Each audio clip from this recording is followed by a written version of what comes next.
Apa itu? Setelah Jieming sedikit ragu, dia menanyakan token itu dengan sedikit tidak senang. Di antara alam, hierarki status sangat ketat. Immortal Monarch, seperti wilayahnya, sama sekali tidak memenuhi syarat untuk menemukannya secara langsung. Tuan muda, Jinrong menolak untuk mengakui kesetiaan. Mendengar suara yang berasal dari token, tubuh Immortal Monarch bergetar, dengan hormat. Alis Jieming sedikit mengernyit, tetapi dia tidak banyak bicara, tetapi berkata dengan dingin. Biarkan Jie memberitahuku. Kata-kata itu jatuh. Token perpesanan terdiam. Dan ketika Jieming mengira itu adalah Raja Abadi yang memberitahu Jie Yuan II, suara gemetar datang perlahan. Tuan muda.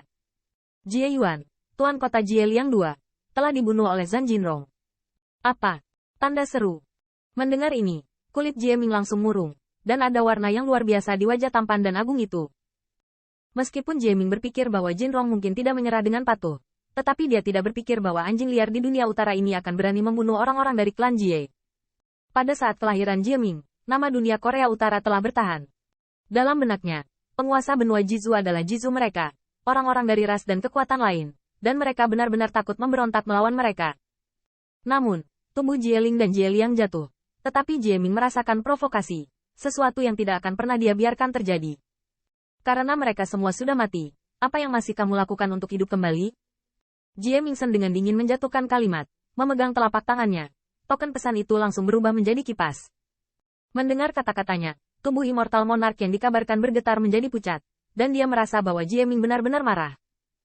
Bahkan yang terakhir bahkan tidak memiliki kesempatan untuk menjelaskan kepadanya, dia langsung menjatuhkan hukuman mati. Dan, menghadapi hal ini, dia tidak berani melanggarnya, karena jika dia tidak mati, keluarga dan bahkan ras di belakangnya akan sangat marah. Jie Clan benar-benar memiliki kekuatan seperti itu. Tuan muda, ada apa? Melihat kulit Jieming yang suram, di belakangnya, seorang pria parubaya yang mengenakan baju besi darah mengerutkan kening, dan bertanya dengan cepat. Jieming menarik napas dalam-dalam, perlahan berkata, Zhan Jinrong tidak menang. Bukankah ini sesuatu yang Tuan muda harapkan? Mendengar ini, pria parubaya dengan baju besi berwarna darah sedikit membeku, berkata. Dia membunuh Jie Ye dan Jie Liang. Jieming perlahan berkata, dalam suaranya ada warna sedingin es yang membuat orang merasa kedinginan. Mendengar ini, mata pria parubaya itu berkilat keheranan. Tidak heran dunia akan kehilangan pengendalian diri. Ternyata orang yang mereka kirim mati di tangan Zhan Jinrong. Tuan muda, Jie Yu ada di sini untuk menjemputmu. Setelah kejutan singkat, pria parubaya itu berteriak keras dengan satu lutut berlutut. Dia adalah salah satu penjaga darah paling elit di dunia, dan kekuatannya tidak diragukan lagi. Mendengar bahwa beberapa orang memberontak melawan Tuan muda, dan bahkan membunuh dua penguasa kota yang tidak rendah di dunia, dia tahu sudah waktunya dia memberikan kontribusi. Tidak dibutuhkan. Namun, Jade Yu agak terkejut bahwa Jieming menggelengkan kepalanya sedikit dan menolaknya. Dan ketika dia bingung, suara dingin terdengar perlahan, aku akan pergi sendiri. Mendengar ini, Jie Yu tiba-tiba menyusut, dan di kedalaman matanya, ada gelombang fanatisme. Jieming telah lama ditentukan sebagai kaisar berikutnya dari keluarga Jie. Bahkan jika dia adalah pemimpin pengawal darah, dia mungkin sudah lama tidak melihat Jieming secara langsung. Tetapi tidak dapat disangkal bahwa kekuatan Jieming pasti tidak sebanding dengannya. Ayo pergi dengan pengawal darah yang mulia. Saya ingin berada di benua, tidak ada daerah aliran sungai. Ada tatapan marah di mata Jieming, dan ada keagungan yang tidak bisa dipertanyakan dengan suara dingin. Ya. Mendengar ini, Jie Yu membungkuk dan memberi hormat, dan segera bergerak di kakinya, tubuhnya menghilang dengan tenang. Waktu berlalu, setengah bulan berlalu. Selama ini, berita bahwa kota Liutian berperang melawan Jinrong dan membunuh dua raja abadi di klan Jie, menyebar seperti sayap, menyebar ke banyak wilayah di benua Jie, menyebabkan keributan. Ketika mendengar berita ini, banyak orang terkejut. Saya khawatir tidak ada yang bisa memikirkannya. Di tanah tandus seperti daerah aliran sungai, beberapa orang bahkan memprovokasi keagungan masyarakat. Dan ketika diketahui bahwa orang ini mungkin adalah keturunan dari garis keturunan petarung Battlefield, pembangkit tenaga listrik yang tak terhitung jumlahnya menyombongkan diri. Meski sudah lama berlalu, banyak suku daratan dengan warisan kuno sama sekali tidak melupakan kekuatan yang pernah berani menghadapi masyarakat. Tentu saja, suara mencemooh itu juga sangat tersembunyi. Lagi pula, dunia peperangan utara telah menjadi sejarah, dan mereka tidak berani membicarakannya lagi. Begitu 10.000 orang menyadarinya, mereka mungkin tidak akan lolos dari hukuman. Meskipun daerah itu masih dikenal sebagai dunia peperangan utara, namanya tetap ada. Dunia perang utara hari ini benar-benar tersebar dan tidak ada setengah kemuliaan ketika kaisar perang menjabat.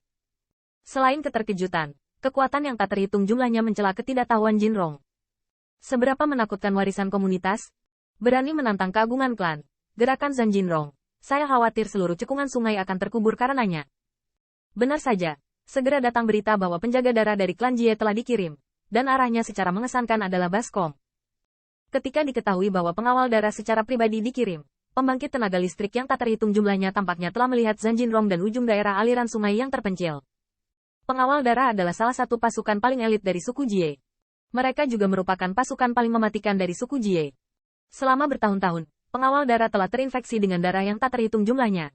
Dan bahkan jatuhnya dunia perang utara adalah karena pengawal darah melewati kuda besi.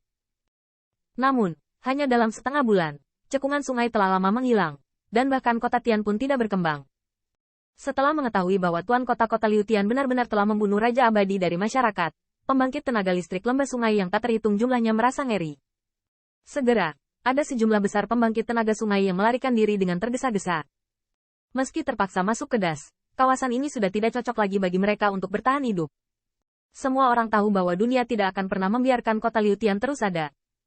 Dibandingkan dengan klan, musuh dari orang-orang yang putus asa itu tidak layak disebut sama sekali. Keluar dari das, meskipun mungkin untuk terus menghadapi perburuan tanpa akhir, tetapi ini lebih baik daripada tinggal di das menunggu mati.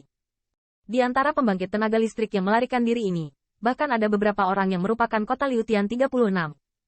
Alasan mengapa mereka berada di kota Liu Tian tidak lain adalah untuk bertahan hidup di lembah sungai.